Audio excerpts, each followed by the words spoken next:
If you're watching this video, if you're listening to this episode, you're probably thinking about quitting your job to either start a business for the first time or run a current business full time. Trust me, I've been where you are. You're probably agonizing about whether or not it's the right decision, whether or not it's the right time, watching YouTube videos, listening to podcast episodes. I have been there.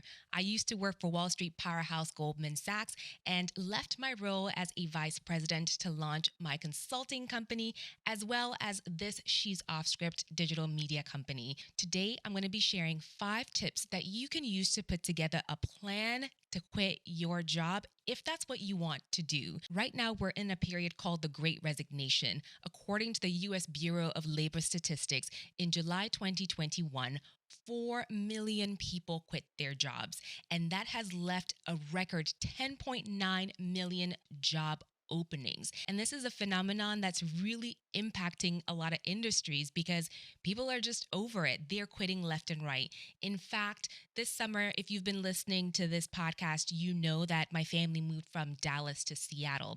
Now, the truck that was carrying all our stuff was so late. It was weeks and weeks late. And the day the truck arrived, the crew that was scheduled to actually unload the boxes didn't show up. And the manager later had told us that they just up and quit on him.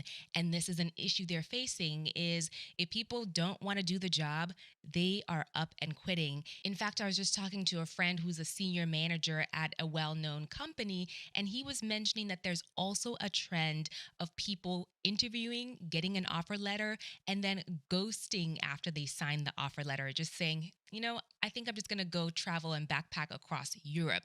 This is a phenomenon that's going on. So if this sounds like you, if you are ready to quit your job, to do something that you find is more fulfilling, or to run a business that you've always dreamt of running full time, keep listening as I dive into these 5 tips. Tip number 1 is to be honest with yourself about why you want to quit your job and why you think starting a business is the answer. At this point, write out a list. Write out all of the reasons you feel like you want to quit your job and go to your employer and see if they can meet your needs. If you would like to work less hours, see if there's someone you can do a job share with. If you would like less of a commute or you don't want to commute anymore, maybe you can come to an agreement where you work remotely 100% of the time. I find that a lot of employers are going in this direction because there's more of a demand from the workforce to work remotely now. After having worked remotely for a year and a half, people just don't want to go back to the office. And this is going to be the new normal that employers need to find a way to accommodate. So if you have that conversation, you may find that your job will continue to suit your needs. So start there. Make sure that you understand why you're trying to quit. And if there's a way your current employer can really meet those needs, then there may not be a need for you to quit. On the other end of the spectrum about starting a business, I also want to make sure that you aren't seeing the stars and the highlight reel of people who run businesses, because quite honestly, everything we see online today isn't the full story. People are probably sharing their high highs and their low lows, and you don't get to see the daily grind. You don't get to see the fact that it is difficult to run a business. It's difficult to be responsible for whether or not a paycheck or money comes into a company. So I want to make sure that before you take the leap into starting a business, you have a realistic picture, a realistic idea of what it takes to do so successfully. And that's why this show exists, is because I like to show people the behind the scenes of what it actually takes to launch a business, the good and the bad. So tip number 2 is to actually set a quit date. I know you've been researching, you're going back and forth, you're trying to figure out whether or not this is the right move for you, but until you have a deadline in mind, you are probably going to continue going back and forth. So I would encourage you to pick a date and stick to it. Now, the rest of the tips I'm going to share with you today are going to help you calibrate how far out the quit date needs to be. All right. So, tip number three is to get your finances in order. I know for me, this was a big point of hesitation for me because I do have two kids. I'm married, and I just wanted to make sure that quitting my job wasn't going to negatively impact the well being of my family. I totally get it. That's probably a big hesitation for you as well. So, what I did, given that I'm from a finance background, I put together an Excel model that I now call a leap tracker. And this tracker was accurate to a T. Essentially, I figured out how much we had in savings. And I said to myself, if I don't make money for a whole year, how long will our savings last us? And will they be able to cover both the business expenses and our household expenses? I created the model, and then I kind of projected out a year to see how long the savings would last us. If the savings wouldn't have lasted a year, then I would have delayed my quit date until I had enough in savings. So if you are interested in using the Leap Tracker to plan your leap, go ahead and take a look at the link in the description box and you can download that for free. So, the Leap Tracker was very helpful for me to gain confidence that I could do this. If God forbid I made $0 for that 12-month period, I knew that our savings would carry us through. So, go ahead and take a look at the Leap Tracker. Hopefully, it gives you some peace of mind as you try to figure out when your quit date should be. Tip number four is to launch your business before you quit. Now, the reason I say this is because you're more likely to get into the scenario where you make $0 for 12 months if you haven't launched a business before you quit. Because at that point, you don't have any income coming in, and that's not an ideal situation to put yourself in. So, I would advise that you do three things as you're building on the side before you quit. One is to figure out what it is that you are selling, whether it's a physical product or a service. You need to figure out what you are selling and figure out who you're selling it to. You need to figure out who that ideal person is that you know is going to pay for whatever solution you have to offer. I like to call this your market research phase and then also your audience building phase. So during this time, you need to be cultivating relationships, building relationships with a community that you can build on whatever platform you think your ideal customer is going to be on. After you've done that, you need to learn how to sell.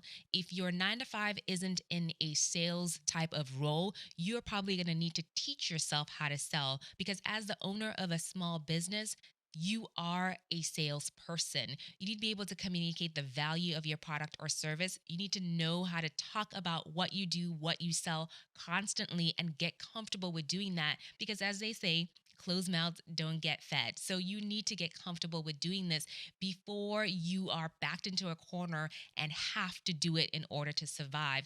Because unfortunately, when people are backed into a corner when they have to sell, that's where you start to see shady sales tactics come about because they're not being genuine in their approach or in their intentions because they are just trying to make money. So I would caution you to give yourself the time and space you need to get comfortable with becoming a business owner before you need to do it to survive. If you're interested in learning how to build a business on the side, I want you to check out the link in the description box or in our show notes for our Side Business Lab program. This is a program that teaches people with a 9 to 5 how to go from idea to landing their first paid customer in 6 weeks. So, if you would like help with your journey to building your business on the side before you quit, go ahead and sign up for the wait list of the Side Business Lab in the description box or in the show notes. All right, so now let's dive into tip number five, which is to quit.